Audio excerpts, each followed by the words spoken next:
warahmatullahi wabarakatuh. Dengan segala puji kepada Allah Subhanahu wa taala. Salam serta salam juga marilah kita sampaikan kepada junjungan alam Nabiullah Muhammad sallallahu alaihi wasallam, juga untuk keluarga beliau dan sahabat-sahabat beliau. Sahabat Himmat TV, bahagia sekali hari ini kembali kita bersama Himmat TV menyelenggarakan ngaji online, dan ngaji online malam hari ini adalah kajian tafsir Al-Quran, komparasi ayat-ayat perang dan ayat-ayat damai. Digelar hari ini pada kesempatan Selasa 15 September 2020. Dan malam hari ini ada sesuatu yang sangat spesial sekali, karena di ngaji online ini, malam hari ini kita bersama dengan ahli tafsir Indonesia yang dimiliki Indonesia, yakni Profesor Dr. Kiai Haji Quraish Shihab, dan tentu saja bersama Buya Sakur Yasin MA. Beliau adalah pengasuh Pondok Pesantren Jarang Pinggan, Indramayu. Baik, sebelum kita mulai saya akan sapa terlebih dahulu untuk Profesor Dr. Kiai Haji Quraish Shihab. Assalamualaikum Pak Quraish. Waalaikumsalam warahmatullahi wabarakatuh. Alhamdulillah, sehat walafiat Prof malam hari ini. Alhamdulillah. Ini sebuah kebahagiaan bagi Himmat TV bisa bergabung dan bersama Profesor dalam kajian tafsir Al-Quran, komparasi ayat-ayat perang dan ayat-ayat damai. Kita ada waktu 1 jam ke depan, Prof, untuk bersama di acara ini. Kemudian juga saya sapa, di sini ada pengasuh Pondok Pesantren Jarang Pinggan, Buya Sakur Yasin MA. Assalamualaikum, Buya. Waalaikumsalam warahmatullahi wabarakatuh. Kelihatan lebih fresh sekali. Oh iya, alhamdulillah. Sengaja Iya. karena ingin bertemu dengan Bapak Profesor Quraish Shihab. Seperti ada nostalgia yang Iya. terangkat malam hari ini, Oh iya, Buya. sudah barang tentu. Iya. Alhamdulillah. Baik, Prof, malam hari ini kita akan bahas tentang komparasi ayat-ayat perang dan ayat-ayat damai. Ini yang pertama saya akan ke Profesor Quraish Shihab dulu. Prof, ayat-ayat perang sering dipakai oleh beberapa orang tertentu untuk menjustifikasi kekerasan di kondisi damai. Dan parahnya lagi, ia bergerak atas nama agama. Ini dodok persoalannya sebenarnya bagaimana dan tentang ayat-ayat perang dan ayat damai ini. Silakan, Prof. Mari. Baik, bismillahirrahmanirrahim. Alhamdulillah, wassalatu wassalamu ala rasulillah wa ala alihi wa ashabihi wa man wala. Yang pertama kita ingin garis bawahi bahwa kitab suci Al-Quran mengandung petunjuk-petunjuk untuk kehidupan umat manusia. Kehidupannya di dunia guna meraih kehidupan abadi yang penuh kedamaian, penuh kenikmatan di akhirat. Dalam konteks kehidupan dunia itu, datanglah aneka tuntunannya menyangkut kehidupan, bagaimana hidup bertetangga, bagaimana hidup dengan orang tua, bagaimana perkawinan, bagaimana jual beli, yang semuanya itu mengarah untuk mewujudkan perdamaian dari hati dan di dalam kehidupan bermasyarakat. Dalam konteks mencapai kedamaian itu juga, Al-Quran berbicara tentang peperangan. Tetapi kita perlu garis bawahi bahwa peperangan yang dibicarakan dan diizinkannya itu sebenarnya tujuannya adalah kedamaian. Nah, karena itu saya tidak ingin ada seseorang yang memperhadapkan antara ayat-ayat damai dan ayat-ayat perang. Memang ada sementara orang yang salah faham kalau enggan berkata terlalu keras, sehingga beranggapan bahwa ayat-ayat yang berbicara tentang peperangan atau memerintahkan berperang itu telah membatalkan ayat-ayat yang berbicara tentang kedamaian. Padahal sebenarnya tidak demikian. Kalau kita berkata seperti itu, membatalkan ayat-ayat yang berbicara tentang kedamaian, maka itu seakan-akan Islam yang berbicara tentang kedamaian ketika Nabi Shallallahu Alaihi Wasallam berada di Mekah, dan sebahagian ayat-ayat yang berbicara tentang perang ketika Nabi berada di Medina, seakan-akan kalau itu dipertentangkan, Islam ini ada dua, ada Islam Mekah, ada Islam Madinah. Padahal tidak demikian halnya. Kita harus memahami prinsip-prinsip dasar dari ajaran Islam, yang dasar utamanya itu adalah mendambakan kedamaian. Ini yang pertama yang saya ingin katakan. Karena itu, Anda akan menemukan dalam konteks berbicara tentang ayat-ayat damai dan perang, itu bisa jadi satu ayat Anda nilai dia berbicara tentang perang, tetapi dalam saat yang sama kita dapat menilainya bahwa itu ayat berbicara tentang kedamaian. Di sisi lain, kalau kita bandingkan uraian Al-Quran tentang kedamaian dan peperangan, kita akan menemukan bahwa selama di Mekah sampai awal kehadiran Nabi Shallallahu Alaihi Wasallam di Madinah, itu sekitar 15 tahun, tidak ada ayat yang berkaitan dengan perang yang turun. Ayat-ayat yang berkaitan dengan perang itu baru turun setelah Nabi berada di Madinah lebih dari setahun, atau katakanlah 2 tahun. Jadi berarti 15 tahun dari masa kenabian itu semuanya berbicara tentang kedamaian. Baru seperti apa yang saya katakan tadi, bisa jadi ada ayat yang orang nilai, oh ini berbicara tentang perang, padahal itu sebenarnya berbicara tentang kedamaian. Satu hal yang kita perlu garis bawahi, bahwa jangan pernah menduga bahwa ayat yang berbicara katakanlah tentang dengan redaksi qital, yaitu perang, pembunuhan, jangan duga bahwa ayat itu otomatis berbicara tentang perang. Saya ambilkan satu contoh. Rasul Shallallahu Alaihi Wasallam membimbing umat Islam di Mekah, mengajarkan dan mengajak mereka bersabar, tabah, tidak melawan, dengan perintah bersabar dan lain sebagainya. Itu selama 15 tahun sampai di Medina, dan pengajaran Nabi itu demikian mantap di hati sahabat-sahabat beliau atau sebagian besar sahabat-sahabat beliau, sehingga ketika ada perintah Allah untuk melakukan peperangan, sebahagian di antara mereka itu merasa berat. Itu ayat yang berbicara kutiba alaikumul qital wa huwa kurhun lakum, diwajibkan kepada kamu berperang padahal itu kamu tidak senang. Ayat ini bicara tentang peperangan atau perdamaian. Mereka tidak senang peperangan, tetapi itu mereka butuhkan demi kedamaian.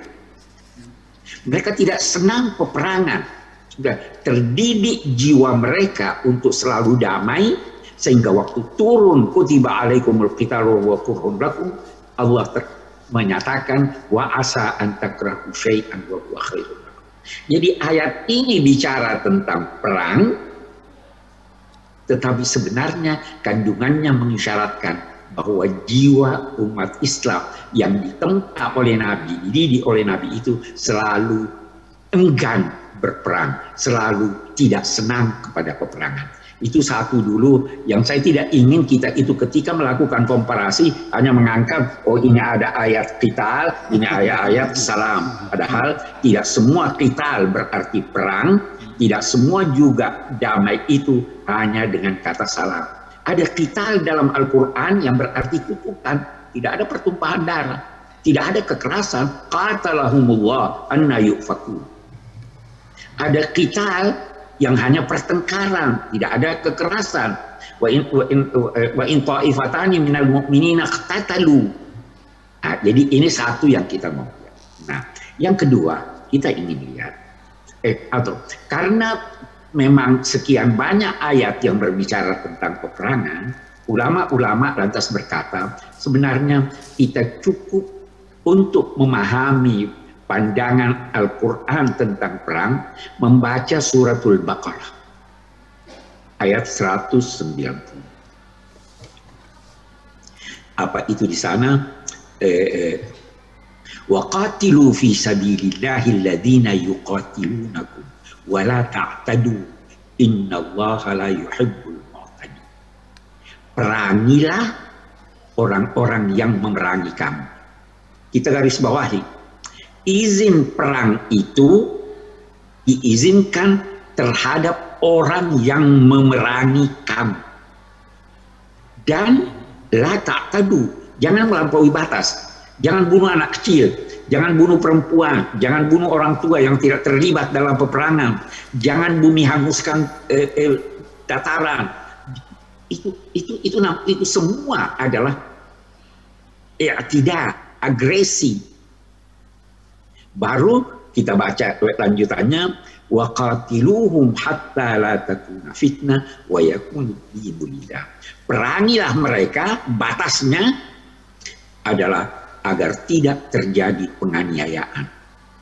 Puncak penganiayaan itu menghalangi seseorang melaksanakan ajaran dan kepercayaan yang dianutnya. Bukan hanya Islam. Itu. Hatta la takuna fitnah. Baru lanjutnya, wa yakunu dinu lillah, dan kepatuhan itu hanya kepada Allah.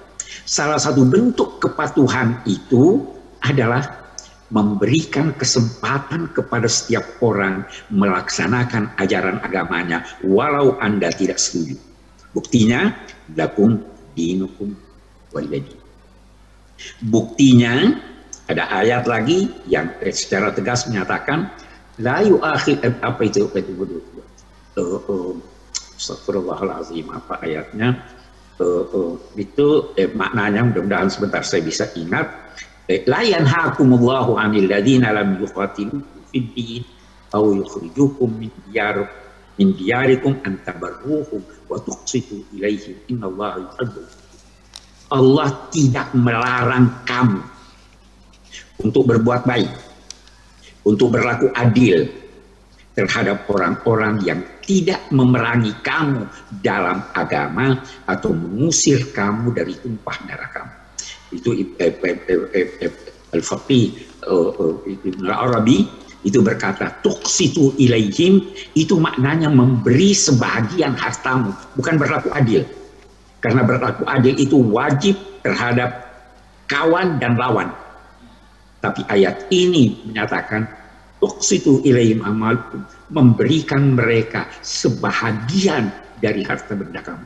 Jadi perang hanya yang memerangi terhadap agama, perang hanya yang mengusir kita dari tumpah darah kita, demikian disejajarkan antara agama dan kebangsaan dan kenegaraan. Selain dari yang melakukan hal ini, maka kita boleh untuk berlaku adil, berbaik-baik, memberi sebagian harta. Nah, itu ayat yang prinsip-prinsip dasar dari ajaran perang ini. Karena itu, kalau kita melangkah lebih jauh, kita akan melihat bahwa sebenarnya dasarnya ingin damai. Jangan pernah berkata bahwa seorang muslim diwajibkan mengislamkan seluruh dunia. Anda tidak bisa. Allah sudah menjelaskan hal itu. Lau sya'allahu la ja'alakum ummatan wahidah. Kalau Allah berkehendak, kamu semua bisa dijadikan. Tapi dikatakannya wala yazaluna mukhtalifin. Semua tetap akan terus beda-beda. Kalau begitu, demi kedamaian, lakum dinukum waliyadin. Perang kalau ada, kalau diizinkan, maka itu dalam konteks memelihara agama-agama ini. Itu sebabnya di ayat yang lain di suratul Hajj itu ada dikatakan, apa itu ayatnya, uzina lilladzina yuqataluna bi annahum zulimu innallaha ala nasrihim laqadir.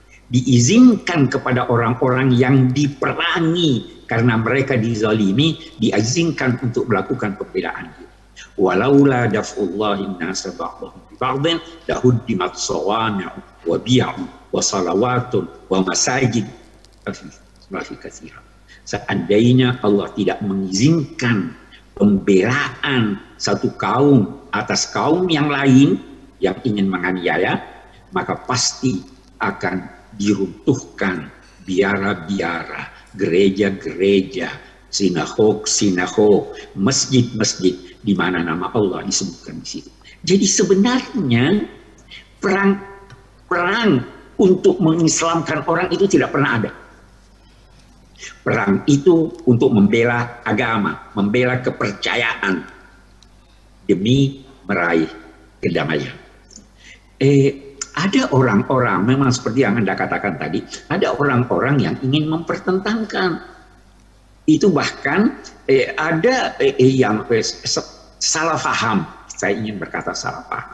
Dia anggap itu ayat-ayat di surat Bara'atun minallah dan seterusnya itu yang melarang kaum musyrik berada di kota Mekkah, bahkan memerintahkan memerangi mereka. Kalau masih tetap akan berada di sana, itu dijadikannya sebagai bukti bahwa tidak ada lagi toleransi terhadap orang musyrik, karena Allah sudah perintahkan di surat Bara'ah itu, di surat Taubah itu, agar mengusir mereka dari Mekah. Saya ingin berkata begini. Yang pertama, setiap negara, kita tidak lihat dulu dari segi agama, setiap negara mempunyai wewenang mengatur wilayahnya. Sampai sekarang tidak semua orang bisa masuk ke Amerika yang dinamakan negara demokrasi itu. Sampai sekarang negara-negara masih bisa mengusir warga asing dari negaranya kalau dianggap memberikan atau memberi dampak buruk terhadap negaranya. Wajar dong kalau Allah berkata untuk di Mekah tidak semua orang bisa datang. Mereka akan mengganggu keamanan, mereka akan mengganggu ketentraman, mereka akan menyebarluaskan ide-ide yang bertentangan dengan ajaran Islam. Jangan biarkan mereka ke sana. Itu diakui oleh dunia internasional sampai sekarang. Jadi jangan kaitkan ayat yang berbicara tentang kesucian kota suci Mekkah dan Madinah, lalu berkata kalau begitu ini berlaku umum. Tidak. Itu pun mari kita lihat ketika Allah berbicara tentang itu di surat Taubah atau surat Bara'ah itu ada ayatnya yang sangat-sangat perlu diperhatikan oleh semua orang. Apa itu? Wa ahadum minal musyrikin astajaraka fa'ajirhu hatta yasma' kalam Allah. Ada riwayat yang menyatakan begini, orang-orang musyrik yang ada di luar kota Mekkah setelah mereka diizinkan dan diminta untuk keluar dari kota Mekkah, itu berkata, kami sebenarnya ingin mendengar dari Nabi, tapi kami tidak bisa ke Mekkah. Maka turun ayat ini. Kalau ada di antara kaum musyrikin yang meminta perlindungan kepada kamu, boleh jadi dia butuh air yang ada di Mekah, boleh jadi dia membutuhkan sesuatu, boleh jadi dia takut dari penganiayaan orang-orang musyrik yang lain. Kalau ada yang datang meminta perlindungan kepada kamu, berilah dia perlindungan supaya dia bisa mendengar ayat-ayat Allah, supaya dia bisa melihat bagaimana keindahannya Islam dengan akhlak kaum muslimin yang ada di Mekah. Kemudian antarlah dia ke tempat tujuannya. Jangan paksa dia memeluk Islam. Jadi kita dapat menyimpulkan bahwa sebenarnya ayat-ayat perang itu tujuannya untuk mendapatkan kedamaian. Karena itu, jika terjadi peperangan antara kaum muslimin dengan selain dia dan yang selain kaum muslimin yang sedang perang ini minta untuk damai, maka Allah berfirman, wa in janahu lis-silmi fajnahlah. Kalau mereka cenderung kepada kedamaian, ayo kamu juga cenderung kepada itu.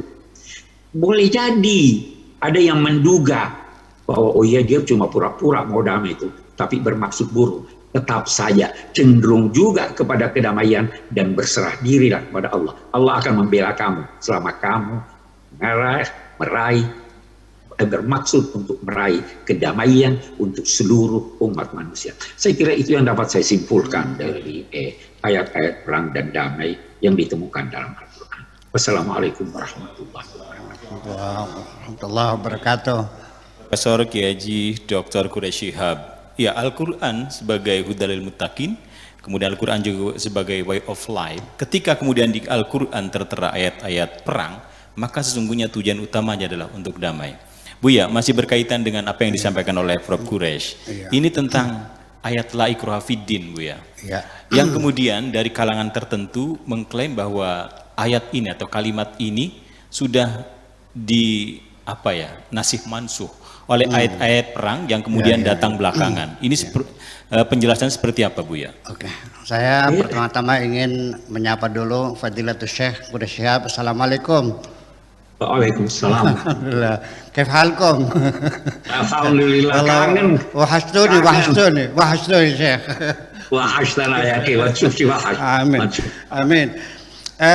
Begini, intinya saya mendengar tadi penjelasan dari Bapak Profesor Quraish Shihab, saya sangat setuju sekali, 100% setujunya. Dan saya tidak bermaksud ingin menghadapkan ayatus saif dengan ayatus silm ini, tetapi dia nampaknya berhadapan sendiri ketika melihat situasi kondisi seperti ini. Ya, berbagai kebijakan sedang digulirkan, masalah dai itu sertifikasi dai dan sebagainya. Ya, dengan good lookingnya masih itu. Kemudian saya melihat kedua belah pihak yang keras dan yang lembut ini masing-masing punya dalil. Apa yang dilakukan Usama bin Laden itu ada dalilnya. Apa yang dilakukan oleh Abu Bakar al-Baghdadi juga ada dalilnya. Yang moderat seperti Pak Quraish Shihab ya ada dalilnya. Nah itulah, sehingga ketika umat Islam itu diserang sebagai agama keras, agama al-unf, agama teror, radikal sebagainya, umat Islam lalu mengemukakan beberapa dalil dari Al-Quran, antara lain. Nah nanti sini saya ingin mendekatkan diri kita kepada literasi Islam itu sendiri kepada maraja sebagai acuan kita bersama. Mereka mendalilkan bahwa Al-Quran itu bukan ajaran yang beringasan, yang ganas, yang kejam, tidak. Tapi Islam adalah agama yang damai. Mereka menyampaikan dalilnya yaitu seperti qala ta'ala wala taqtulun nafsa alladzi harramallahu illa bil haq. Al-An'am ayat 15. Kemudian yang kedua, man qatala nafsan bighairi nafsin faka'annama qatala nasa jami'a. Barang siapa membunuh seorang satu nyawa sama dengan membunuh semua orang. Wa man ahyaha faka'annama ahyan nasa jami'a. Memberikan kehidupan seorang sama dengan memberikan kehidupan kepada semua orang. Ini Al-Maidah ayat 32. Kemudian yang ketiga, wa man syaa falyu'min wa man syaa falyakfur. Mau percaya silahkan, enggak juga silahkan. Kemudian lakum dinukum waliyadin. Yang kelima, la yanhakumullahu alladhina lam yuqatilukum fid dini wa lam yukhrijukum min diyarikum an tabarruhum wa tuqsitu ilaihim. Yang keenam, yaitu ayat wala tujadil ahlal kitabi illa billati hiya ahsan. Ini ayatnya banyak sekali. Tetapi ketika kita baca literasi tafsir-tafsir yang selanjutnya, kita makanya perlu ditanyakan kepada Bapak Profesor Quraish Shihab Ini dalam takwilat para mufassirin, ini mengatakan waqtalafa ahlu takwil, para ahlu takwil berbeda pendapat fil ladzina unu bihadhil ayat, mengenai orang-orang dimaksudkan di dalam ayat ini. Faqala ba'duhum uniya biha alladzina kanu amanu bimakkah. Yang dimaksud mereka itu adalah orang-orang yang beriman yang berada di kota Mekah. Walam yuhajiru, dan tidak berhijrah. Fa'adzinallahu lil mu'minina, maka Allah mengizinkan kepada orang-orang beriman ya bibarrihim, untuk berbaik-baik kepada mereka, wal ihsan ilaihim, dan berbuat baik kepada mereka. At-Tabari mengatakan yang dimaksudkan inilah orang-orang yang beriman yang masih tinggal di Mekah, itu yang boleh dibaiki, yang boleh disantuni. Itu berarti kan sudah digeser, bukan kepada semua orang, tapi hanya orang-orang yang beriman yang ada di Mekah. Kemudian yang kedua, waqala akharuna bal uniya biha min musyriki Makkah, tetapi yang dimaksudkan adalah mereka itu adalah musyrik orang yang ada di Mekah, man lam yuqatilu al-mu'min, yang tidak pernah memerangi orang-orang beriman, walam yukhrijuhum, dan tidak pernah mengusir orang-orang beriman, min diyarhim, dari tanah air mereka. Qal wa nasakhallahu dzalika ba'du. Nah, ayat itu dinasakh. Itu tadi yang di judul. Ini menjadi masalah nasakh masuk ini. Ya. Ya bil amri biqitalihim. At-Tabari diperintahkan untuk memerangi mereka. Ini tafsir At-Tabari. Ini kita kepada literasi, mungkin kita lebih dekat pada kajian-kajian literasinya. Kemudian yang ketiga, ay la yanhakum minal ihsan. Yang maksudkan dengan la yanhakum Allah tadi, alladzina lam yuqatilukum, itu antabarruhum, itu maksudnya ay lam yanhakum minal ihsan ilal kafara. Allah tidak melarang kamu berbuat baik kepada orang-orang kafir, alladzina la yuqatilunakum, yang tidak memerangi kamu, fid din, dalam agama, kan nisa, seperti perempuan, wa du'afa, orang-orang lemah minhum di dalam mereka. Ya, Ibnu Katsir. Berarti sudah digiring bahwa yang boleh dibaik-baik itu adalah perempuan, anak-anak, orang-orang yang lemah. Ini tafsirannya. Kemudian ayat tadi selanjutnya kita baca ayat yang disebutkan tadi, man ahyaha jami'an fakana ma ahyam, itu coba kita baca ayat seluruhnya Pak Quraisy Shihab. Min ajli dzalika katabna ala bani Israila annahu man qatala nafsan bighairi nafsin aw fasad fil ardi faka'annama qatala nasa jami'a wa man ahyaha faka'annama ahyan nasa jami'a. Itu di dalam kitab Bani Israel, ya, untuk Israel. Walaqad ja'athum rusuluna bil bayyinati thumma inna katsiran minhum ba'da dzalika fil ardi lamusrifun. Nah, ayat berikutnya, innama jazaa'ul ladzina yuharibuna Allah wa rasulahu wa yas'auna fil ardi fasada an yuqattala, dibunuh. Ini ayat seperti ini. Au yusallabu, atau disalib.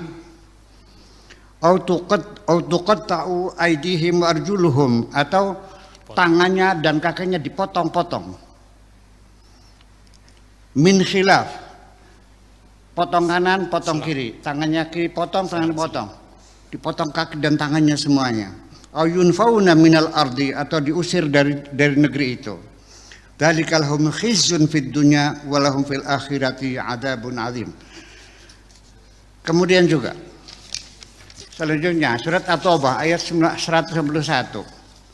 Ya ayyuhalladzina amanu innamal musyrikuuna najisun fala taqrabu al-masjidal harama ba'da amihim hadza. Ya, mal musyrikuna ditafsirkan illa rijsun khinzir au kalb. Ini para mufassir yang Pak Quraisy. Ya itu. Kemudian di surat Al-Fatihah juga itu juga ketika menafsirkan ghairul maghdubi ay al-yahud waladhalin dan orang adalah Nasrani. Kemudian surat At-Taubah wa idzan salahal ashhurul hurum faqtulul musyrikina haitsu wajadtumuhum wa khudhuhum wahsuruhum waq'udu lahum kulla marsadin fa in tabu wa aqamu salata wa atu zakata fa khallu sabilahum innallaha ghafurur rahim. Qalat al-Qurtubi fi tafsirihi qala al-Husain bin al-Fadl nusikhat hadhihi al-ayah ya kullu ayatin fiha al-i'rad 'anil musyrikin was-sabr 'alaihim. Perintah Islam untuk bersabar, untuk mengabaikan mereka sudah dinasakh dengan ayat ini. Ini kembali kepada nah ini kan literasi ini yang mulia Bapak Fadilatul Syekh, ini literasi masih dibaca oleh orang-orang anak-anak kita semuanya ini. Kemudian 4 At-Taubah, waqatilul musyrikina kafa kama yaqatilunakum kafa. Kemudian At-Taubah juga, infiru khifafan wa thiqalan wajahidu bi amwalikum wa anfusikum fi sabilillah. Kemudian lagi, ya ayuhan nasu inna khalaqnakum min dzakari wa untha wa ja'alnakum syu'uban wa qabaila lita'arafu inna akramakum 'indallahi atqakum innallaha alimun khabir. Al-Hujurat ayat 13. Ini ayat ini selalu kita kumandangkan bahwa Islam adalah ajaran pluralisme, bekerja sama dengan seluruh bangsa, membangun perdamaian. Tetapi di tafsir Quran Al-Qurtubi ini at-ta'awun bainal muslimin hanya terbatas dengan orang-orang Islam saja, dengan dalil halil yahudi atqa minal muslim. Apakah mungkin orang Yahudi itu lebih bertakwa daripada orang muslim? Yaqulu ta'ala dzikruhu inna akramakum ayyuhan nas, sesungguhnya yang paling mulia di antara kamu, 'inda rabbika, di sisi kamu, asyaddukum ittiqaan, yang lebih bertakwa lahu pada Allah, biada'i faraidihim, ya, misalkan perintah-perintah Tuhan, wajtinabi ma'asihi, ya, la a'zamu baitan wala aktarukum asyratan. Jadi digeser lagi ke mananya, bukan kepada seluruh manusia, tapi hanya kepada di antara kabilah-kabilah yang ada di Jazirah Arab itu yang sesama agama Islam. Nah ini saya minta konfirmasi ketika literasi kita bisa semacam ini, dan ini masih bisa diakses oleh semua orang, siapapun juga. Saya minta tanggapan bagaimana kita mengelola literasi yang semacam ini. Terima kasih Pak Profesor. Iya, terima kasih. Iya, Prof, tadi beberapa argumentasi yang disampaikan oleh Buya tentang argumentasi secara literasi, banyak tafsir-tafsir yang justru juga masih tetap kencang menyuarakan ayat-ayat perang ini. Tanggapannya Prof, silakan untuk Prof Quraisy.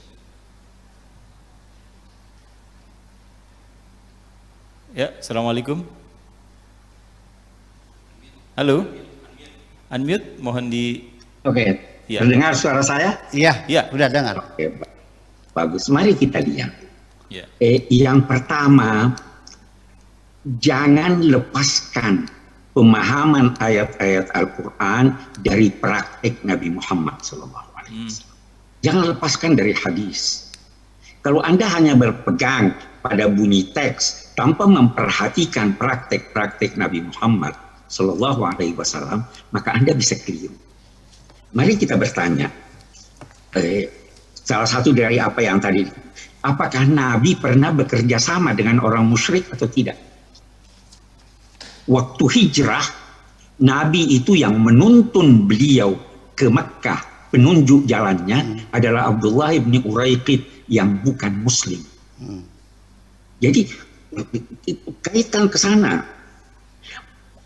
Bukankah Nabi pernah meminjam senjata dari orang musyrik ketika melakukan peperangan terhadap musyrik yang lain? Itu pernah. Jadi ada kerjasama itu. Kalau kita mau ambil tadi ayat-ayat, La yanhakumullahu 'anil ladzina lam yuqatilukum fid din. Ini pengecualiannya bahwa ada pengecualian atau tidak. Ayat itu tidak berbicara tentang ada pengecualian. Siapapun yang tidak memerangi kamu dalam agama. Dan prakteknya seperti itulah. Seperti itulah.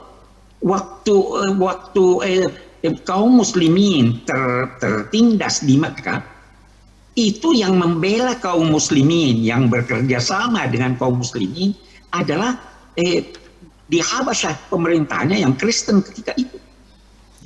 Itu sebabnya juga Al-Quran menyatakan orang yang paling cinta kepada orang muslim itu alladzina qalu inna nasara la tadinanna aktsaran nasi adawatan lil ladzina amanu ladzina asyraku al-yahud wal ladzina asyraku wa la tajidanna aqrabahum mawaddah. Siapa itu alladzina qalu inna nasara. Jadi jangan lepaskan dari pengamalan Nabi. Jangan hanya angkat ini begini. Itu tadi ayat apa itu inna khalaqnakum min dzakarin wa unsa wa ja'alnakum syu'uban wa qabaila lita'arafu. Apakah itu hanya khusus untuk orang Islam atau untuk orang Arab? Tidak. Siapapun dari manusia ini yang berbeda-beda bangsanya, berbeda-beda sukunya, berbeda-beda agamanya, itu semua dicakup oleh ja'alnakum syu'uban wa qabail inna khalaqnakum min dzakarin wa unsa wa ja'alnakum. Jadi jangan lantas berkata oh ini cuma orang Islam, oh ini yang dilarang ini. Itu semua pengecualian yang tidak ada dasarnya. Dan praktek Nabi tidak seperti itu. Kemudian saya ingin melangkah lebih jauh. Saya memang sudah sering menulis. Saya kira sejak di buku saya Membumikan Al-Quran, saya sudah berkata sebagian referensi kita itu yang dibaca sampai sekarang ini di beberapa pesantren atau di beberapa perguruan itu ditulis oleh ulama-ulama pada masa pertikaian. Sampai-sampai di Al-Baydawi sampai sekarang itu diajarkan Al-Baydawi. Di situ ada dikatakan di bawah hadis la tatawara narahuma. Orang muslim dan non muslim itu tidak boleh bertetangga. Tidak boleh berada di suatu tempat yang api yang mereka gunakan untuk masak terlihat dari tempat yang lain. Ini nggak masuk di akal. Padahal Nabi bertetangga. Sekian banyak hadis yang menyatakan non muslim itu punya hak kebertetanggaan. Jadi itu seperti itu juga hadis-hadis jangan mengucapkan salam kepada non muslim itu masih ada. Padahal itu Nabi kemukakan dalam konteks orang-orang yang memerangi. Jangan jadi munafik. Jadi itu tadi semua ayat-ayat yang disebut itu sebenarnya. Dan ada satu hal lagi, jangan pernah mengeneralisir. Laisu sawa min ahlil kitab ummatun qa'imah. Tidak sama mereka. Manusia ini tidak sama. Ada yang cinta damai, ada yang memang cerewet. Jadi kita harus kita tidak boleh menjadikan pendapat seseorang siapapun dia kecuali Rasul Shallallahu Alaihi Wasallam yang pasti benar dan terbebaskan dari kesalahan. Semua bisa salah dan penafsiran itu dipengaruhi oleh perkembangan masyarakat. Dipengaruhi oleh kecenderungan pribadi, dipengaruhi oleh perkembangan ilmu, sehingga seandainya itu ada tulisan dari Al-Aqad tentang dalam bukunya, sebentar saya ingat namanya, beliau berkata seandainya sahabat-sahabat Nabi itu hidup sekarang, pasti mereka itu mempunyai penafsiran yang berbeda dengan pendapat-pendapat mereka yang mereka sampaikan pada masa Rasul Shallallahu Alaihi Wasallam. Jadi Al-Quran ini ditujukan kepada umat manusia seluruhnya. Kita semua disuruh salat, tapi kita juga semua disuruh berpikir. Dan ketika berpikir, kita pasti dipengaruhi oleh budaya kita. Selama budaya itu budaya positif, maka itu dapat diterima. Al-ada muhakkimah atau muhakkamah. Kita dipengaruhi oleh perkembangan ilmu. Ilmu mereka tertinggal. Sekarang kita punya ilmu baru. Kita dipengaruhi oleh situasi. Jadi jangan lantas berkata narasi saya Al-Qurtubi, narasi saya Al-Tabari. Bisa jadi benar pada masanya, tapi untuk masa kita sudah berbeda. Itu tanggapan saya.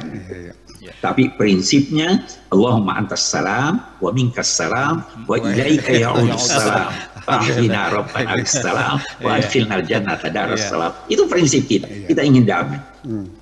Baik. Ya, itu Buya jadi sudah memang secara saya juga literasi sepakat juga ya, Ya. sama, kita tidak sejak dulu kita selalu sama sepakat pikiran kita. Nanti akan dipertanyakan, lalu bagaimana kita menyikapi dengan literasi semacam itu. Hal nahnu fi amasi hajatin liqiraatin jadidah lil Quran.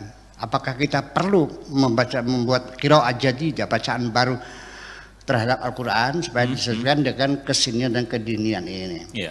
Tetapi sebelum itu saya ingin sampaikan dulu bahwa ini di Sirah Nabawiyah Ibn Hisham. Saya bacakan, qala Ibn Ishaq za'ama rijalun min Bani Mahzum anna Aba Mas'ud kana yaqulu qala li laqad irtaqaita murtaqan sa'ban ya ruwai ayyal ghanam. Ini bermaksud itu disebutnya ruwai al ghanam karena dia dulu mengembala kambing. Qala thumma ihtazaztu ra'sahu.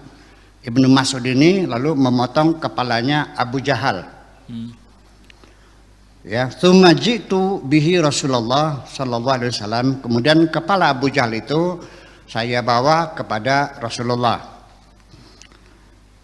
Faqultu ya Rasulullah, hada ra'su aduwillah ibnu Abi Jahal. Ini kepalanya musuh Tuhan, musuh Allah, Abu Jahal. Faqala Rasulullah sallallahu alaihi wasallam, Allahu alladzi la ilaha ghairu. Qala wa kanat yamin Rasulillah. Rasulullah sallallahu alaihi wasallam qala qultu na'am. Ya. Betul, ini kepada Abu Jahal. Wallahu alladzi la ilaha ghairu. Thumma alqaitu ra'sahu baina yadayhi Rasulillah. Kemudian kepala Abu Jahal saya gulungkan di depan Rasulullah sallallahu alaihi wasallam. Fahamidallah, dan kanjeng Nabi memuji alhamdulillah, kepala pamannya sudah tergeletak benar. Ini cerita semacam ini kan menjadi bacaan anak-anak kita. Jadi maksud saya bahwa termasuk juga begini, masalah potong tangan, ya di kitab fikih itu as-sariq fasariq itu faktor ejuma. Begini, saya sendiri sebetulnya memilih apakah ini memang terjadi atau memang itu dibuat oleh para sejarawan yang berpihak, yang membuat opini sendiri. Saya lebih memilih untuk tidak mempercayai hadis-hadis semacam ini, bukan kepada Rasulullah pada aja. Mungkin kelengahan Imam Bukhari dan sebagainya dalam mengumpulkan hadis. Karena bagi saya ada dua pilihan.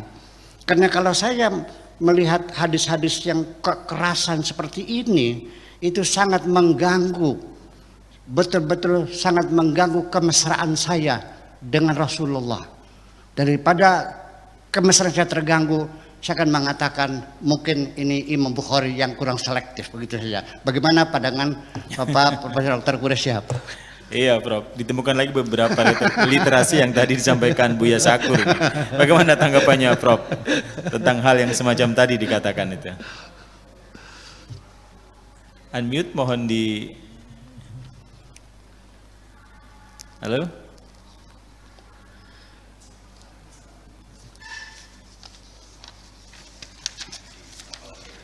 Iya. Unmute-nya mohon di-touch terlebih dahulu. Ya, Ya, sudah baik. terdengar. Ya. Oke. Ya, Saya tanggapi yang terakhir deh. iya. Jadi begini, itu tadi cerita Abu Jahal dan sebagainya, sebagaimana dikatakan diterima, disampaikan oleh Ibnu Hisham dalam sirahnya, dan itu bersumber dari At-Tabari. Iya. Ya kan? Satu hal dulu yang disepakati oleh ulama. Yang pertama, semua uraian-uraian sejarah itu diriwayatkan dalam bentuk yang tidak ketat penilaiannya, tidak seketat uraian-uraian menyangkut akidah atau hukum. Karena itu, apa yang Anda temukan dalam riwayat-riwayat yang berkaitan dengan sejarah, itu tidak semuanya benar. Setuju, ya. Ya, itu sudah dibahas oleh ulama. Bahkan At-Tabari berkata, saya di sini hanya mencantumkan apa yang saya dengar, silahkanlah Anda meneliti apa itu benar atau salah.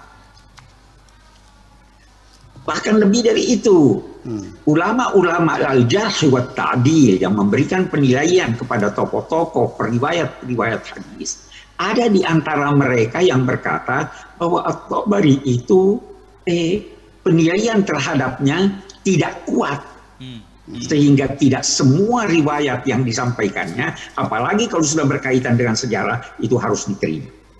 Nah, jadi tidak ada masalah kalau Anda tidak mau setuju dengan itu. Memang ulama membolehkan. Daripada kemesraan saya terganggu bersama Rasulullah ini. Yang kedua tadi yang disebut soal potong tangan. Ini juga saya ada tulis itu di buku saya, Islam yang disalahpahami. Itu menyebut-sebut potong tangan dan lain-lain sebagainya. Sama juga tadi ayat yang dibaca itu, innama jazaa'ul ladzina yuharibuna Allah wa rasulah. Mari kita lihat potong tangan. Bukan semua yang mencuri itu pasti dipotong tangannya. Ada syarat-syaratnya. Orang yang meletakkan barang bukan pada tempatnya, lantas dicuri orang lain, pencurinya tidak dipotong tangannya. Yang salah kenapa tempatkan bukan pada tempatnya. Orang yang mencuri barang di mana barang itu ada sedikit kepemilikannya kepada barang itu, tidak dipotong tangannya. Orang yang mencuri barang lalu pemiliknya memaafkan pencurinya dan sebelum disampaikan kepada yang berwajib, itu tidak dipotong tangannya dan lain-lain sebagainya. Potong tangan dalam 400 tahun sejak Nabi meninggal itu dapat dihitung hanya beberapa kali.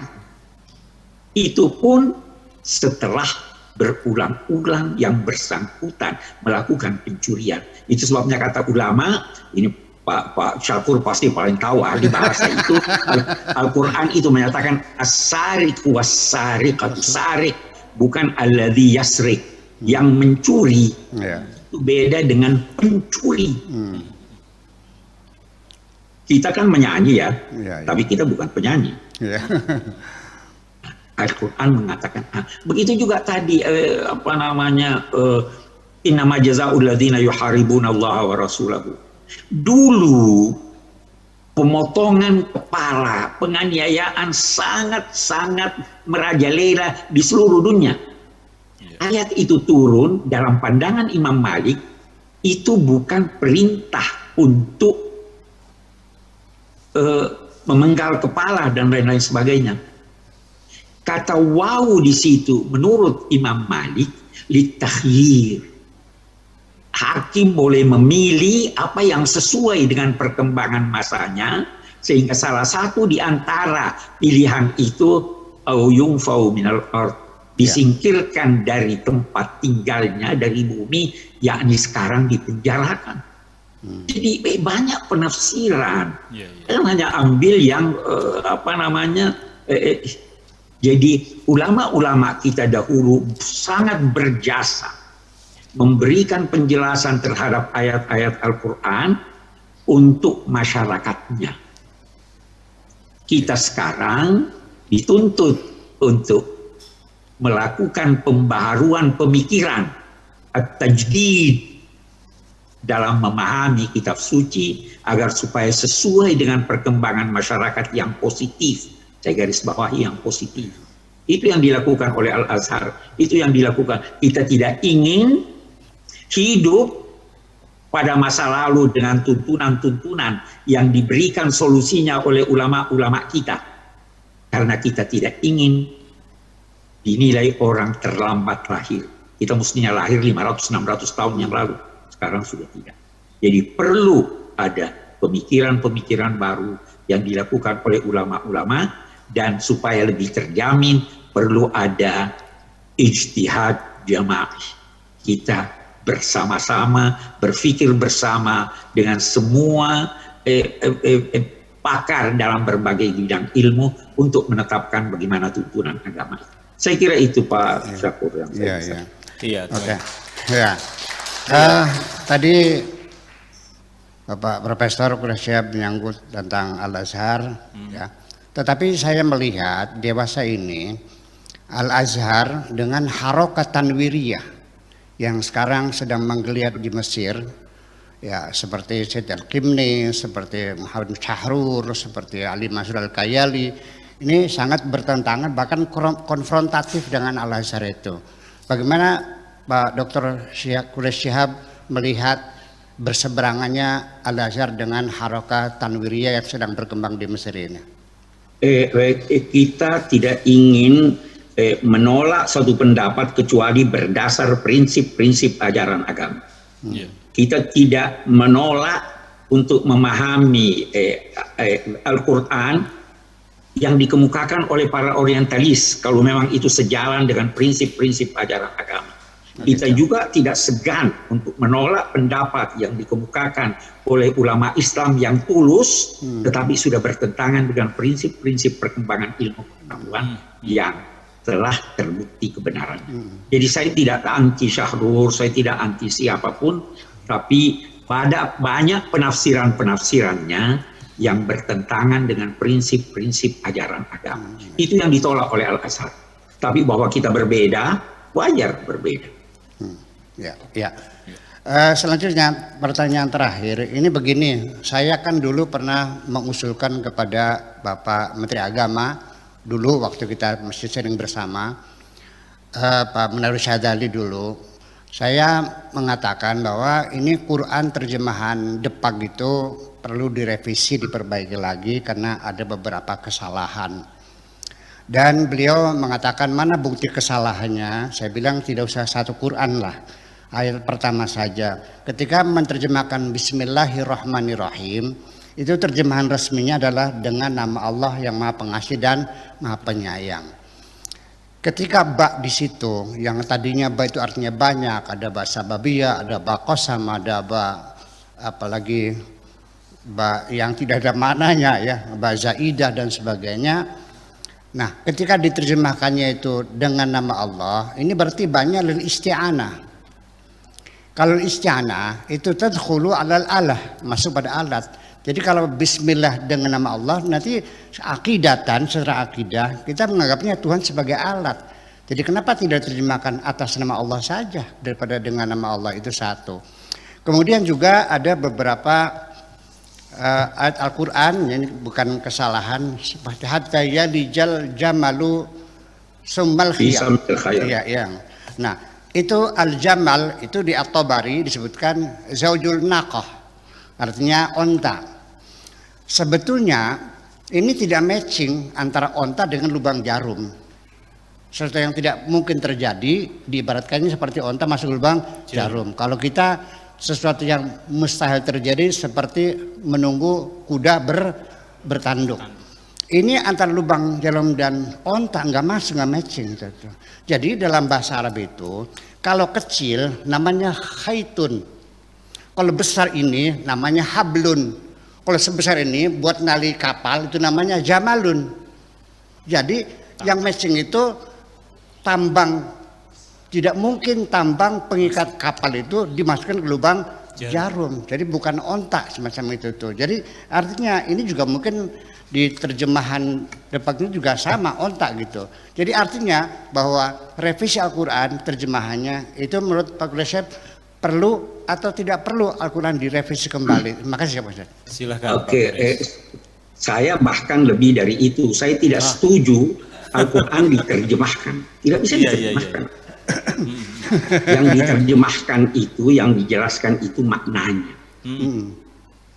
Karena terlalu bahasa Indonesia adalah bahasa yang miskin.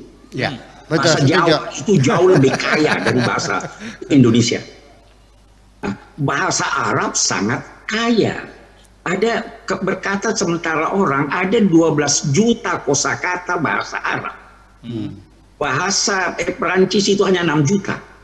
Bahasa Indonesia tidak tahu berapa. Jadi bagaimana aneka kata yang terdapat dalam Al-Quran ini bisa dialih bahasakan ke bahasa Indonesia? Tidak bisa.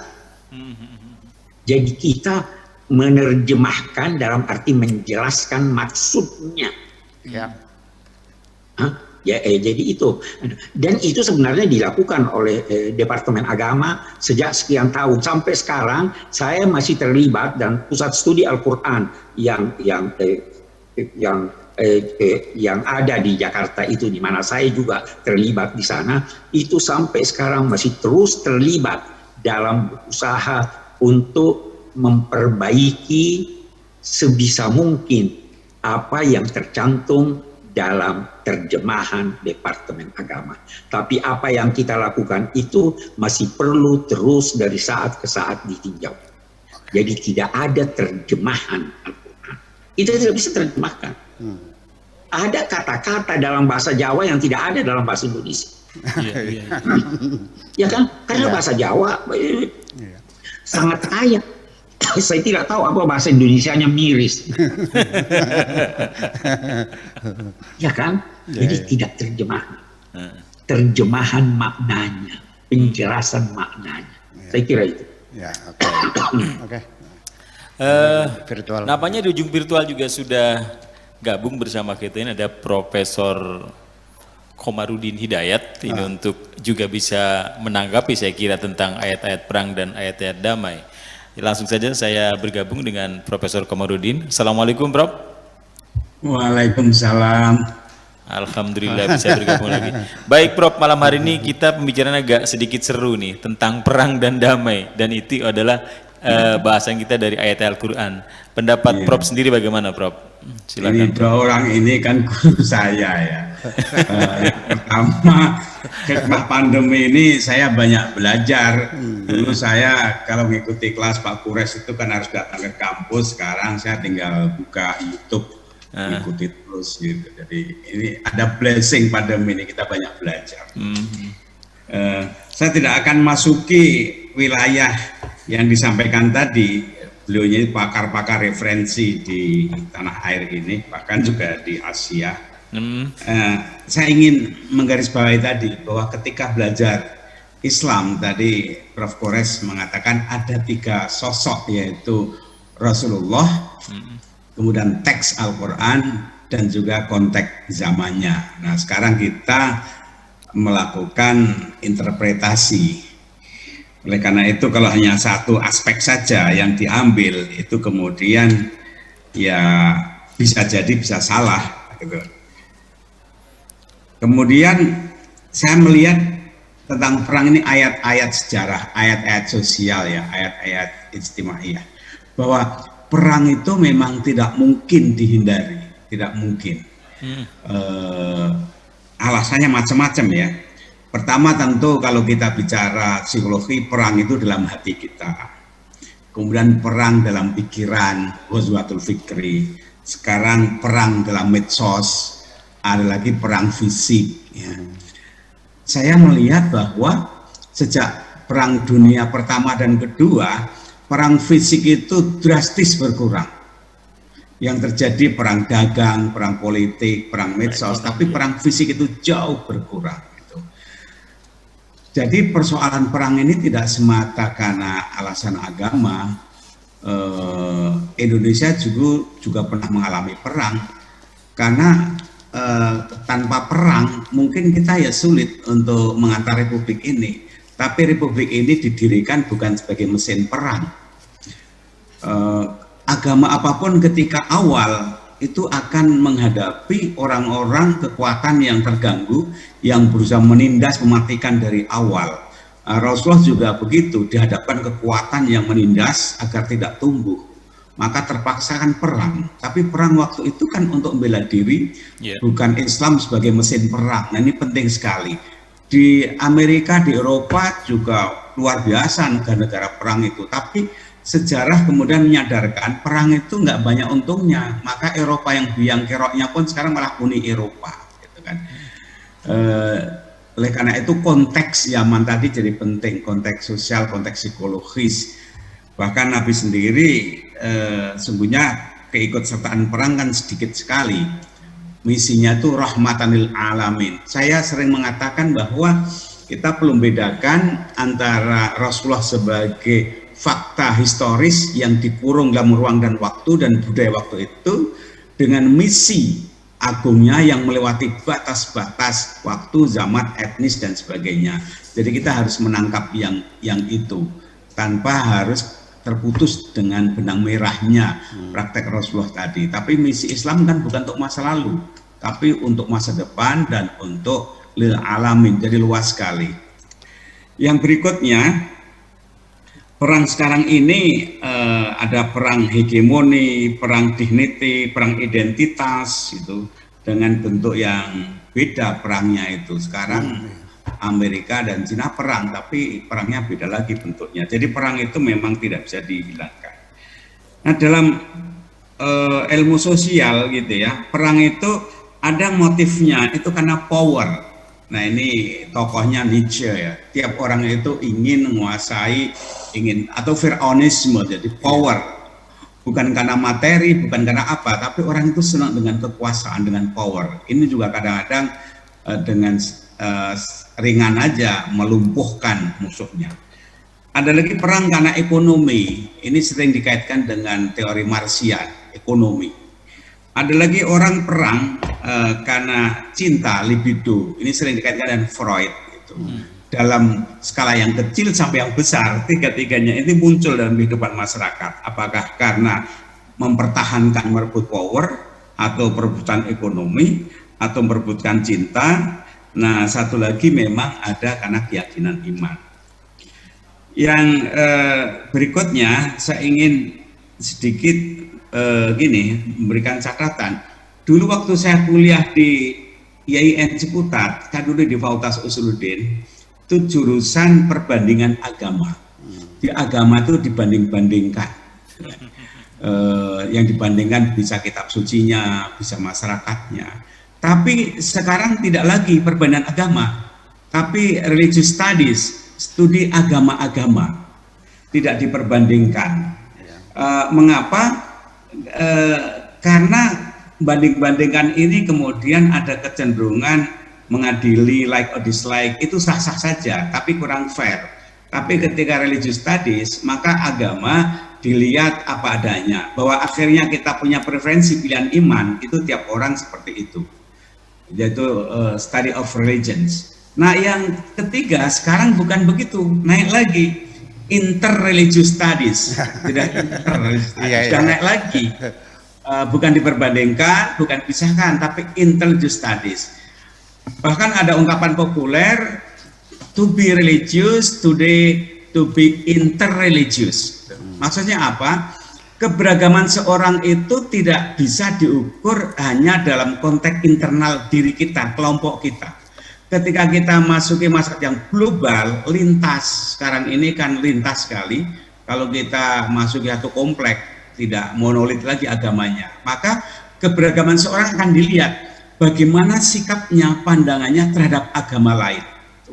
Dulu tidak muncul pertanyaan pandangan seperti itu, tapi sekarang muncul. To be religious mean to be interreligious. Pemerintah pun begitu sekarang. Di Indonesia lebih-lebih dari awal negara Pancasila, bagaimana kebijakannya terhadap agama-agama lain. Itu akan dihitung. Kalau tahu misalnya ada seorang yang ekstrim anti agama lain, dan suatu saat dia diminta jadi menteri agama, dia perwakilan negara, pilihannya hanya dua. Satu, dia juga harus bersikap bagaimana terhadap agama lain. Ketika agama lain ada acara misalnya Natalan, kalau dia menteri agama, apakah diam atau mengutuk seperti dulu gitu. Jadi apakah dia tidak akan tahan lama jadi menteri agama, atau dia jadi menteri agama tapi juga harus menunjukkan sikapnya pada agama lain. Nah, ini situasi yang ada sekarang. Oleh karena itu penting sekali hemat saya, kita itu sekarang menyadari bahwa umat Islam itu memang kalau bicara alamin harus siap memasuki to be interreligious. Tidak berarti menyamakan semua agama, tidak, tapi dalam pengertian kita harus punya kesiapan untuk memahami, menerima keberadaan yang lain. Nah, ada sekelompok orang yang tidak siap memasuki pluralitas, globalitas, tidak siap, merasa terganggu imannya, maka kemudian mereka membuat rumah-rumah yang kecil, bergaul, berguru dengan orang yang sama agar merasa tidak terganggu. Itu bisa saja, itu sah-sah saja, tapi ke depan sulit dipertahankan sikap seperti itu. Karena apa? Karena kita itu bagian dari masyarakat global. Gitu. Malam hari ini saya gembira sekali mendengarkan satu pencerahan dari profesor saya, guru saya. Jadi saya hanya ingin mengatakan saja sebuah apresiasi. Terima kasih. Oke, terima kasih. Iya, sama-sama terima kasih. Ya, ternyata Prof. Komarudin ini memandang perang itu dari berbagai dimensi dan banyak sekali ketika perang itu diterjemahkan kekinian. Dan ketika kita ingin membawa Islam sebagai bentuk rahmatan lil alamin, maka kita harus siap untuk menjadi to be interreligious. Kembali ke Pak Profesor Quraish Shihab, menanggapi apa yang disampaikan oleh Prof. Komarudin, bagaimana Prof? Saya setuju 100%. Yeah. Terdengar suara saya? Oke. Ya, terdengar baik, terdengar baik. Ya, jadi saya sepenuhnya setuju. Kita harus mengikuti perkembangan, karena agama ini itu ditujukan untuk semua masyarakat, ditujukan untuk semua manusia tanpa pemaksaan. Maka kita harus memahami manusia itu. Saya ingin bahkan memberi suatu ilustrasi bagaimana perkembangan pemahaman ulama-ulama Al-Azhar, bahkan sebagian ulama masa lalu yang enggan menamai non-muslim yang belum mengenal Islam dengan baik sebagai orang-orang kafir. Mereka itu karena apa? Seorang itu baru dituntut tanggung jawab keagamaannya apabila dia sudah mengenal agama itu, apabila dia sudah memahaminya, apabila tidak ada hambatan-hambatan ilmiah yang menghambat pemahamannya. Sedang katanya itu ada uraian dari Syekh Al-Azhar Ahmad Al-Tayyib yang dia kutip dari ulama-ulama sebelumnya, bahwa sampai sekarang masih ada orang-orang yang belum mengenal Islam. Orang di Eropa tidak kenal Islam karena contoh yang diberikan dari Islam yang mereka lihat itu tidak menarik mereka. Jadi jangan salahkan mereka, salahkan kita. Kita harus pahami mereka, kita harus pahami perkembangan, kita harus memahami bagaimana kondisi setiap masyarakat untuk kemudian kita menjelaskannya dengan penjelasan yang bisa mereka pahami. Kalau tidak, kita yang salah dong. Saya kira itu. Jadi apa yang dikemukakan oleh Pak Komarudin itu tadi, saya sepenuhnya sependapat. Perang tidak bisa dihindari karena manusia ada yang baik, ada yang buruk. Tetapi jangan paksakan orang menganut agama Anda, karena Tuhan sudah memberikan kebebasan pada setiap orang untuk memahami agamanya dan melaksanakan agamanya, dan masing-masing akan dituntut tanggung jawabnya tentang pilihan yang dipilih. Saya kira itu. Baik, Kita terima kasih Prof. Iya Bu ya, menanggapi Prof Komarudin dan sekaligus juga katakanlah catatan kaki untuk Ya, Prof Kudays, silakan. Bu ya. Udah cukup, tetapi kita hanya bicara fenomena aja. Iya. Orang di luar Islam, mereka tidak langsung membaca kitab suci sebagai referensi Iya.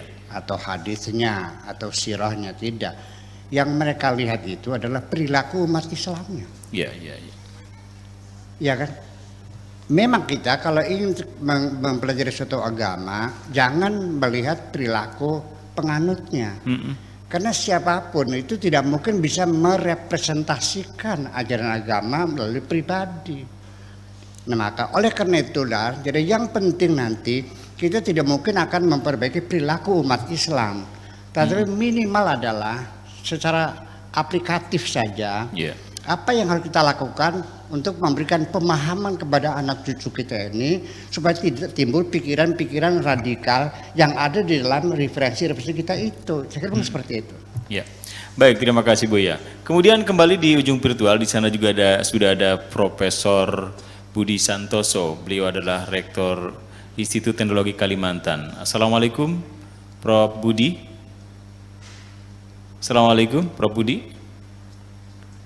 Ya, mohon dibantu untuk di touch untuk unmute-nya. Ya, Prof sudah bisa mendengar, sudah bisa bergabung, connect dengan kami. Ya, Waalaikumsalam. Ya, Waalaikumsalam warahmatullahi. Gimana Prof? Ya, silakan Prof. Baik-baik. Ya. Malam hari ini kita bicara tentang komparasi ayat-ayat perang dan ayat-ayat damai dalam Al-Quran. Saya minta Prof juga memberikan pandangan tentang hal ini. Silakan Prof. Ya, terima kasih. Ya, Assalamualaikum Buya Sakur dan Profesor Kudays Shihab. Senang sekali saya diundang ke sini untuk menanggapi ini. Jadi saya mendengar dari tadi kedua begawan ya, begawan. Yang ilmunya mendalam dan melihat sesuatu dari berbagai sudut. Jadi saya sangat menikmati. Jadi kalau agama di tangan orang-orang yang cinta damai akan menjadi damai ya. Kalau agama di tangan orang-orang yang hobinya ribut ya akan jadi ribut ya. Jadi seperti ditulis oleh Khalid Abou Al-Fadl dari University of California, Los Angeles. Beliau bilang, the meaning of the text is often as moral as its reader. If the reader is intolerant, hateful, and oppressive, so will be the interpretation of the text. Jadi suatu teks berbunyi sesuai dengan pembacanya. Kalau pembacanya itu ya suka damai, ya membaca ayat perang akan dilihat dulu perangnya, ayatnya dalam kondisi seperti apa gitu ya. Tapi kalau orang yang suka ribut, ada ayat perang langsung nafsu, wah ini betul. perang gitu ya. Yeah. Jadi ayat berbunyi sesuai dengan moral pembacanya. Kalau pembacanya orang yang cinta damai seperti Buya Sakur dan Kudays Shihab, saya kira juga akan diinterpretasikan secara damai. Bahkan ayat perang pun bisa dilihat dari sisi yang sebaliknya, seperti tadi dikembangkan oleh Profesor Kudays Shihab. Ayat yang bercerita tentang perang sebenarnya itu menganjurkan perdamaian, jadi bisa dilihat dari sisi yang positif. Nah, dalam kaitannya dengan dunia sekarang ya, biasanya orang-orang kan menggunakan agama untuk berbagai kepentingan ya. Kalau saya baca bukunya Jared Diamond, jadi seorang penulis dari Amerika, The World Until Yesterday, itu dia mempelajari kenapa agama ini kok awet ya, dari dulu sampai sekarang kok nggak hilang-hilang gitu ya. Padahal agama itu membebani penganutnya dengan berbagai kewajiban. Gitu. Ya, dia kelompokkan beberapa manfaat agama antara lain untuk koherensi sosial ya, untuk koherensi kelompok masyarakat, kemudian untuk menenangkan pribadi, menghilangkan rasa was-was. Kemudian satu lagi di antara sekian fungsi adalah untuk kepentingan politik.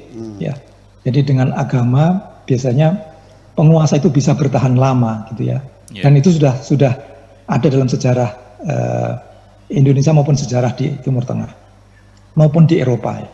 Jadi biasanya penguasa itu suka menggunakan ayat-ayat perang tadi untuk menekan masyarakat atau untuk menggerakkan masyarakat untuk melawan pihak lain gitu ya.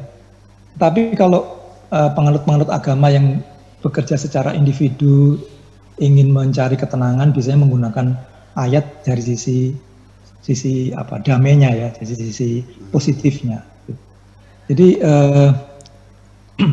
saya tentu saja sangat setuju dengan pendapat beliau-beliau berdua dan termasuk Profesor Komarudin Hidayat tadi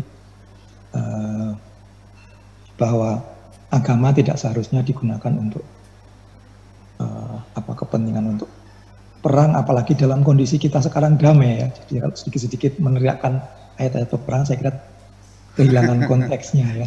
Iya, betul. Saya kira begitu. Ya, baik. Mari kita membaca ayat dengan menggunakan pendekatan toleransi, kemudian diversity, pluralisme gitu ya. Jadi ayat yang bercerita tentang perang pun bisa kita lihat dari sisi yang positif bahwa itu sebenarnya ada maksud damai begitu. Saya kira kalau kita begitu, agama akan tetap terus bertahan, tidak ditinggalkan oleh penganutnya. Ya, saya kira begitu. Terima kasih. Ya, terima kasih Prof. Budi Santoso, Rektor Institut Teknologi Kalimantan. Agama itu tergantung siapa yang memegangnya atau membacanya. Ketika ia suka dengan kekerasan, maka ia akan diterjemahkan sebagai sumber kekerasan. Dan ketika diterjemahkan sebagai sumber kedamaian, maka ia menjadi sumber kedamaian. Ini akan kembali ke Prof. Quraish Shihab. Banyak orang yang mengatakan bahwa ketika tadi dikatakan oleh Prof. Budi Santoso, agama itu tergantung siapa yang memegangnya. Mungkinkah ini banyak sekarang ini pendistorsian mengenai penafsiran Al-Quran, Prof. Quraish? Silakan, Prof. Unmute-nya, punten, Prof. Mohon di-touch dulu. Oke. Iya, silakan. Terdengar. Oke. Sekarang begini, kita harus kembalikan kepada tujuan kehadiran agama itu apa. Iya. Kalau kita membuka ayat-ayat Al-Quran, ketika Adam diperintahkan Allah untuk turun ke bumi, itu dinyatakannya imma ya'tiyannakum minni hudan faman tabi'a hudaya fala khaufun 'alaihim wa lahum yahzanun. Kalau datang petunjukku, yakni petunjuk agamaku, maka ketahuilah bahwa siapa yang mengikuti petunjuk itu dia tidak akan merasa takut, tidak akan merasa sedih. Jika demikian, agama ini tujuannya adalah kedamaian. Orang biar tenang dan sebagainya. Itu tujuan kehadiran agama. Karena itu, setiap langkah agama, setiap tuntunan agama, walaupun itu ketika mengizinkan untuk perang, maka sebenarnya tujuannya agar terjadi kedamaian. Dan kedamaian itu, kalau kita bicara kedamaian, yang paling pokok dalam kedamaian itu adalah kedamaian hati setiap orang. Bagaimana Anda bisa memberikan kedamaian kalau Anda sendiri tidak damai? Yang kedua, Anda harus damai dulu. Anda sakit gigi, betapapun indahnya dan merdunya suara, Anda tidak senang karena Anda tidak damai dengan diri Anda. Jadi biarlah orang menganut agamanya yang berbeda dengan agama Anda supaya dia damai, sehingga kedamaian dapat dia berikan kepada Anda. Dan damai itu ada dua macam, ada damai pasif, ada damai aktif. Kalau Anda tidak mengganggu orang, tidak mengambil haknya, tidak memaki dia, maka itu sudah terjadi damai pasif. Yang diinginkan oleh agama itu damai aktif. Maka lahirlah itu tuntunan-tuntunannya. Ucapkanlah salam kepada orang yang Anda kenal dan tidak kenal. Yang Anda tidak kenal boleh jadi bermaksud buruk kepada Anda, tapi ucapkan salam buat dia. Jadi betul sekali penafsiran itu, penafsiran agama itu, kalau hatinya memang sudah senang ribut dan sebagainya, ayat-ayat damai pun dia ini seperti yang kita dengar tadi itu. Betul. Seperti yang kita dengar, oh ini sebenarnya maksudnya ini. Nah, carikan jalan supaya kedamaian itu yang wujud dalam kehidupan kita. Damai itu dambaan manusia di dunia dan dambaannya di akhirat. Saya kira itu. Jadi Baik. saya sependapat itu bahwa Baik. hati, pikiran, itu sebabnya penafsiran Al-Quran banyak berkaitan dengan kecenderungan manusia. Ya, Iya. betul. Oke, terima kasih. Iya. Buya bisa menambahkan. Oke, saya mungkin seperti hampir menyimpulkan aja ya. Pertama, kemungkinannya kita membuat undang-undang sensor buku-buku, ya kan, akademis, halakoh, ya, disensor. Ya. Tapi ini tidak mungkin, karena kita sudah punya internet, orang nggak bisa ditahan sekarang mah. Yang kedua adalah kita membuat kurikulum yang kira-kira sejalan dengan haluan pandangan hidup kita semuanya ini mungkin dilakukan. Yang ketiga, memang ini juga efektif. Jadi bukan teks agamanya yang kita perbaiki atau kita tafsirkan ulang, Ya. tapi manusianya dibikin baik dulu sehingga semuanya menjadi baik. Terima kasih begitu kira-kira. Baik, iya, iya. Iya.